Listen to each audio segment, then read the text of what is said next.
Hi all. അപ്പോൾ എല്ലാവർക്കും 100 days trading ചലഞ്ചിൻ്റെ പുതിയൊരു വീഡിയോയിലേക്ക് സ്വാഗതം. ഇന്ന് ബജറ്റൊക്കെ ആയിരുന്നു, ബജറ്റ് പ്രഖ്യാപനം. അതിൻ്റെ ഭാഗമായിട്ടുള്ള ഒരുപാട് വോളറ്റിലിറ്റിയും കാര്യങ്ങളൊക്കെ മാർക്കറ്റിലുണ്ട്. ഇനി മാർക്കറ്റ് നല്ല രീതിയിൽ ഫാളായി. ആ ഫാളായതിനു ശേഷം നല്ലൊരു റിക്കവറി നടത്തി. അങ്ങനെ ഭയങ്കര മൊമെൻ്റുള്ള ഒരു മാർക്കറ്റാണ് ഇനി താഴോട്ടും മേലോട്ടൊക്കെ ആയിട്ട്. അപ്പോൾ ആ മാർക്കറ്റിൽ നമ്മളെടുത്ത ട്രേഡ്സിൻ്റെ ഡീറ്റെയിൽസ് കാണിച്ചിട്ട് നല്ല അടിപൊളിയായിട്ട് 4 ട്രേഡ് എടുത്തു. 4 അടിപൊളിയായിട്ട് എസ്-എല്ലും മേടിച്ചു. അപ്പോൾ ഇതിൽ നോക്കുകയാണെങ്കിൽ ഇപ്പോൾ 2 ട്രേഡ് 600-ന് മേലെ വെക്കുന്നത്. സാധാരണ ഇപ്പോൾ ഞാൻ 2 ലോട്ടിൽ ചെയ്യുമ്പോൾ 600-ന് താഴെയാണ് എൻ്റെ എസ്-എൽ വരാറുള്ളത്. പക്ഷേ ഒന്നിൽ 600-ന് മേലെ പോയി 600-ൽ എസ്-എൽ ഇട്ട് വെച്ചാണ്. പക്ഷേ എന്നിട്ടും ആ ഒരു ഇതുണ്ടാവില്ല, ഒരു എന്തെങ്കിലും പറയുക സ്ലിപ്പേജ് വന്നുകൊണ്ടാണ് പെട്ടെന്ന് വലിയ ലോസിലായി പോയത്. കാരണം അത്രയും വലിയ മൂവ്മെൻറ്റാണ് ഇതിൻ്റെ. ഓർഡറിൽ പോയി നോക്കുകയാണെങ്കിൽ എല്ലാ ട്രേഡിൻ്റെയും ഓർഡർ ഇവിടെ കാണാം. ഇതിൽ ഫസ്റ്റ് ഓർഡർ ഇവിടെ കാണില്ല, എന്തോ ഒരു ചെറിയ പ്രശ്നമുണ്ട്. ഇതിൻ്റെ മുന്നത്തെ ഒരു വീഡിയോയിലും കാണിച്ചിട്ടുണ്ട്. ഇനി ആ ഫസ്റ്റ് ഓർഡർ കാണുന്നുണ്ടെങ്കിൽ ഇവിടെ എക്സൽ ഡൗൺലോഡ് ചെയ്താൽ കാണാം. അതിൻ്റെ ടൈം ഒരു മിനിറ്റ് ഇപ്പോൾ വരും.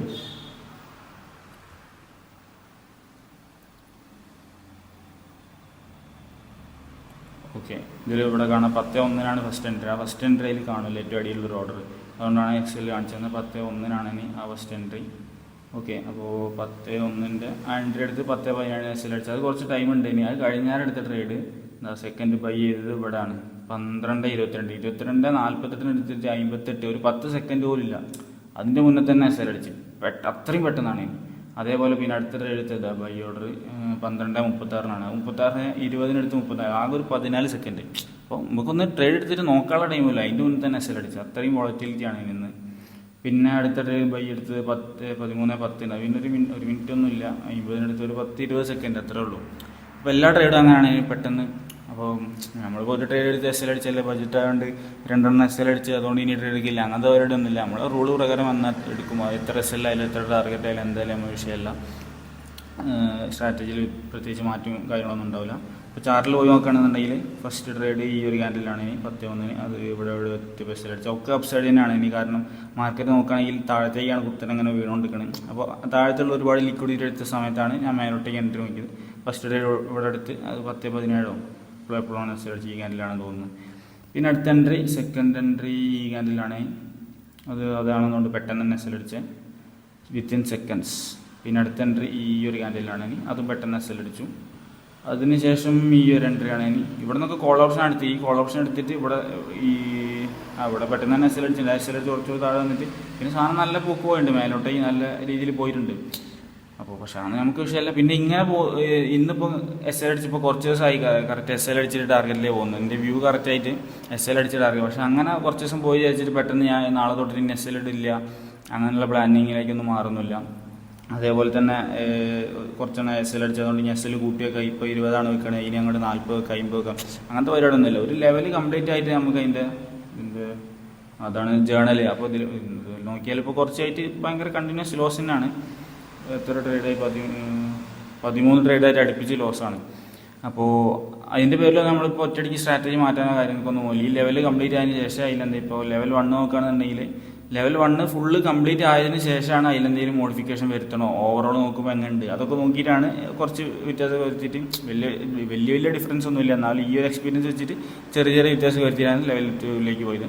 അപ്പോൾ അതിലിനിപ്പോൾ ലെവൽ 2 കംപ്ലീറ്റ് ആയതിനു ശേഷം അതിലെന്തെങ്കിലും വ്യത്യാസം കാര്യങ്ങളൊക്കെ വരുത്തണമെങ്കിൽ വരുത്തിയിട്ടായിരിക്കും ലെവൽ 3-ലേക്ക് പോവുക. അപ്പോൾ ഒറ്റയടിക്ക് ഒരു 4 അല്ലെങ്കിൽ 10 അടുപ്പിച്ച് എസ്-എൽ അടിച്ച് ഇനി ചിലപ്പോൾ ഈ സ്ട്രാറ്റജി പ്രകാരം ഈ അടുത്തൊരു 3-4 പ്രോഫിറ്റ് വരാനാണെങ്കിൽ ഞാൻ മാറ്റം വരുത്തി കഴിഞ്ഞാൽ എനിക്ക് മിസ്സാവും. അപ്പോൾ അങ്ങനെ നമ്മളൊരിക്കലും മാറ്റാൻ പാടില്ല. ഓക്കെ, ഇതിപ്പോൾ ഇത്ര ലോസ് ഹ്യൂജ് ആണെന്നുണ്ടെങ്കിലും ഇതിലിപ്പോൾ നോക്കുകയാണെങ്കിൽ ഓവറോൾ -1.6% ലോസാണ്. അത് വലിയൊരു ലോസ്. ടോട്ടൽ ക്യാപിറ്റലിൻ്റെ വെറും 1% അല്ല 2% അടുത്ത് ലോസ് ഉള്ളൂ. ഫസ്റ്റ് ലെവൽ നോക്കുകയാണെങ്കിൽ 22% പ്രോഫിറ്റാണ്. അപ്പോൾ 22% പ്രോഫിറ്റുള്ള ലെവലിൽ നിന്ന് ഒരു 1.6 ലോസിലേക്ക് പറഞ്ഞാൽ അത് വലിയ പ്രശ്നമുള്ള കാര്യമില്ല. എന്നാലും 20% എപ്പോഴും പ്രോഫിറ്റ് തന്നെ. ഇനിയും കണ്ടിന്യൂസ് എസ്-എൽ അടിച്ചാലും വലിയ പ്രശ്നമില്ല. ചെറിയ ലോസുകൾ വന്ന് പോവുള്ളൂ. അപ്പോൾ അത് വലിയ വിഷയമുള്ള കാര്യമില്ല. ലോസ് അത് പ്രോപ്പറായിട്ട് സെറ്റപ്പ് നമ്മൾ ഫോളോ ചെയ്ത് പോയാൽ മാത്രമേ ഇങ്ങനെ ലോസ് വരുമ്പോൾ നമുക്ക് വലിയ തകരാറില്ലാണ്ടിരിക്കാനുള്ളൂ. അതല്ല നമ്മൾ ഓവർ ട്രേഡൊക്കെ ചെയ്ത് പോവുകയാണെന്നുണ്ടെങ്കിൽ നമ്മളെ ഇമോഷൻസൊക്കെ വല്ലാണ്ടതാവും. അപ്പോൾ നമുക്ക് ഈ 1.6 ഒന്നല്ല, 10, 20, 30, 50% ക്യാപിറ്റൽ ഫുള്ള് വൈപ്പ് ഔട്ടോ അങ്ങനത്തെ ചാൻസൊക്കെ വരും. റിവെഞ്ച് ട്രേഡിങ്, ഓവർ ട്രേഡിങ് അങ്ങനെയൊക്കെ ചെയ്യുമ്പോൾ ഇതിപ്പോൾ കണ്ടിന്യൂസ് ലോസ് ആകുമ്പോൾ നമുക്ക് തോന്നും ഇത് ഓവർ ട്രേഡാണ് അതിനകത്താണ്. പക്ഷേ ഇതൊക്കെ എൻ്റെ സെറ്റ് പ്രകാരമുള്ള പ്രോപ്പർ എൻട്രി വന്നിട്ട് മാത്രമാണ് ഞാൻ എടുത്തത്. ഓക്കെ. പിന്നെ കുറച്ച് ആൾക്കാരൊക്കെ ചോദിക്കുന്നത് എൻട്രി പഠിപ്പിച്ചതിൻ്റെ സ്ട്രാറ്റജി എന്താണ്, സ്ട്രാറ്റജി സെറ്റ് പഠിപ്പിച്ചത്. ഈ സ്ട്രാറ്റജി സെറ്റപ്പ് എന്നൊക്കെ പറഞ്ഞാൽ ഞാൻ ഈ സ്ട്രാറ്റജി വെച്ചിട്ട് ചെയ്യണം. ഇതിപ്പോൾ ആർക്കും പഠിപ്പിച്ചു കൊടുത്തു കഴിഞ്ഞാൽ അതിൽ പഠിച്ചു കഴിഞ്ഞാലും ഈ രീതിയിലുള്ള ലോസൊക്കെ വരാൻ ചാൻസ് ഉള്ള സ്ട്രാറ്റജിയാണ്. അപ്പോൾ ഇത് പഠിച്ചിട്ട് നിങ്ങൾക്ക് കാര്യം ഉണ്ടോയെന്നൊന്നും എനിക്ക് അറിഞ്ഞൂടാ. കാരണം ട്രേഡിങ്ങിൽ പ്രോഫിറ്റ് ലോസും ഒരേപോലെ നമ്മൾ ട്രീറ്റ് ചെയ്യാൻ പഠിക്കണം. അപ്പോൾ ലോസ് വരുന്ന 4 ലോസ് വന്നപ്പോൾ സ്ട്രാറ്റജി മാറ്റി അങ്ങനെ ഒരിക്കലും ഇതിലിപ്പോൾ ലെവൽ 1 പോകുകയാണെന്നുണ്ടെങ്കിൽ ഇപ്പോൾ ഈ ദിവസമാണ് നമ്മൾ ട്രേഡിങ് തുടങ്ങിയായിരിക്കാം. ഈ ദിവസം തുടങ്ങി 4 എണ്ണം അടുപ്പിച്ച് എസ് എൽ അടിച്ച് അപ്പോൾ നമ്മൾ ഈ സ്ട്രാറ്റജി പോരാ, അതൊരു സുഖമില്ലാതെ നമ്മൾ മാറ്റിയായിരിക്കാം. അങ്ങനെ മാറ്റുമ്പോൾ എന്തായി, അടുത്ത പ്രോഫിറ്റിൻ്റെ പോയി ഈ പ്രോഫിറ്റ് നമുക്ക് കിട്ടില്ല. അതേപോലെ ഇവിടെ ഈ ദിവസമാണ് നമ്മൾ തുടങ്ങിയായിരിക്കാം. ഈ ദിവസം തുടങ്ങിയിട്ട് അടുപ്പിച്ച് ഇത്ര എസ് എൽ ഇട്ടി നമ്മൾ സ്ട്രാറ്റജി കണ്ട് മാറ്റി നാളെ തൊട്ടിട്ട്. അപ്പോൾ എന്തായി, ഞാൻ അടുത്ത ദിവസം തൊട്ടിട്ട് സ്ട്രാറ്റജി പ്രകാരം എന്താ 2 അടിപൊളി ടാർഗറ്റ് വരാനുള്ളത്, ഈ 2 ടാർഗറ്റ്. അപ്പോൾ ആ ടാർഗറ്റ് നമ്മൾ മിസ്സായി പോകും. അപ്പോൾ 4 ട്രേഡ് എസ് എൽ അടിച്ചാൽ 10 ട്രേഡ് എസ് എൽ അടിച്ചുള്ളതിൻ്റെ പേരിൽ നമ്മൾ സ്ട്രാറ്റജി മാറ്റാനോ മോഡിഫൈ ചെയ്യാനോ നിൽക്കരുത്. ഓക്കെ. അപ്പോൾ അത്രയ്ക്കാണ് ഇന്ന് പറയാനുള്ളത്. പിന്നെ വേറെ കാര്യം, ഇങ്ങനത്തെ ഇത്ര വലിയ ലോസും കാര്യങ്ങളൊന്നും നോർമലി ആരും കാണിക്കാറില്ല. ചാനൽ ലൈവ് ട്രേഡ് ചെയ്യുന്നതോ അല്ലെങ്കിൽ അങ്ങനത്തെ വീഡിയോസിലൊന്നും ഇത്രയും വലിയ ലോസൊന്നും ആരും പുറത്ത് കാണിക്കാറില്ല എന്ന് തോന്നുന്നു. പക്ഷേ ഇതാണ് ശരിക്കുള്ള റിയാലിറ്റി. ട്രേഡിങ്ങിൽ ഇങ്ങനത്തെ ലോസിങ് ആയിട്ടുള്ള ലോസിങ് സ്ട്രീക്ക് വരും, വിന്നിങ് സ്ട്രീക്ക് വരും, അതേപോലെ ബ്രേക്ക് ഡൗൺ ആയിട്ടുള്ള സമയങ്ങളുണ്ടാവും. നല്ല ടൈമും ബാഡ് ടൈമും വരും. ഇതൊരു ബിസിനസ് ആണല്ലോ, ഇതൊരു സാലറി എന്നുള്ള രീതിയിലല്ല നമ്മൾ ട്രേഡിങ് നിൽക്കുക. അതിൽ പ്രോഫിറ്റാണ്. പ്രോഫിറ്റ് വരുമ്പോൾ അപ്പുറത്ത് ലോസും ഉണ്ടാവും. ആ ലോസ് വരുന്ന സമയത്ത് നമ്മൾ മെയിൻറ്റെയിൻ ചെയ്ത് പോകാൻ കഴിയണം. ഓക്കെ. പിന്നെ ബാക്കി ഇതുവരെയുള്ള എല്ലാ വീഡിയോസും ചാനലുണ്ട്. എല്ലാ വീഡിയോസും എന്ന് വെച്ചാൽ ഞാൻ സ്റ്റാർട്ട് ചെയ്തോട്ടെ ഈ ലെവൽ ഞാൻ 12-ാം തീയതിയാണ് തുടങ്ങിയത്. ആ 12-ാം തീയതി തൊട്ടിട്ട് ഇന്ന് വരെയുള്ള കംപ്ലീറ്റ് വീഡിയോസ് ഇതിലുണ്ട്. ഒരു ദിവസം പോലും ഞാൻ സ്കിപ്പ് ചെയ്തില്ല. ട്രേഡ് ഇല്ലാത്ത ദിവസം പോലും ഞാൻ വീഡിയോ അപ്ലോഡ് ചെയ്തിട്ടുണ്ട്. വേറെ ഒരു ട്രേഡർ ഇങ്ങനെ ചെയ്തിട്ടുണ്ടെന്ന് എനിക്ക് തോന്നുന്നില്ല. വേറെ ഏത് ചാനൽ മറ്റേ ലക്ഷങ്ങളെ പ്രോഫിറ്റൊക്കെ ഉണ്ടാക്കണമൊക്കെ നോക്കുകയാണെന്നുണ്ടെങ്കിൽ തന്നെ കുറേയൊക്കെ വീഡിയോസ് അപ്ലോഡ് ചെയ്യും. വലിയ ലോസൊക്കെ വരുമ്പോൾ നിർത്തും, അന്ന് വീഡിയോ ഇടൂല. ഒന്നെങ്കിൽ വലിയ ലോസ് വരുന്ന ദിവസം വീഡിയോ ഇടൂല, അല്ലെങ്കിൽ എന്തെങ്കിലുമൊക്കെ പറഞ്ഞു കഴിഞ്ഞാൽ ഇന്ന് ട്രേഡ് എടുത്തില്ല എന്നൊക്കെ പറഞ്ഞു കഴിഞ്ഞാലും. പിന്നെ PNL ഒക്കെ ചോദിച്ചാൽ ചിലപ്പം പ്രോഫിറ്റ് ഉള്ള മാസത്തെ PNL ഒക്കെ അപ്ലോഡ് ചെയ്തിട്ടുണ്ടാവും, അല്ലാത്ത മാസങ്ങളിലുള്ള PNL കാര്യങ്ങളൊന്നും അപ്ലോഡ് ചെയ്യില്ല. അപ്പോൾ ആ രീതിയിലൊക്കെ ആയിരിക്കും ഉണ്ടാവുക. ലക്ഷങ്ങൾ പ്രോഫിറ്റൊക്കെ ഉള്ള പല ചാനലുണ്ട്. ഇനിയിപ്പോൾ അതിൽ ലൈവ് ട്രേഡിൻ്റെ സംഭവങ്ങളെ കാണാനില്ല.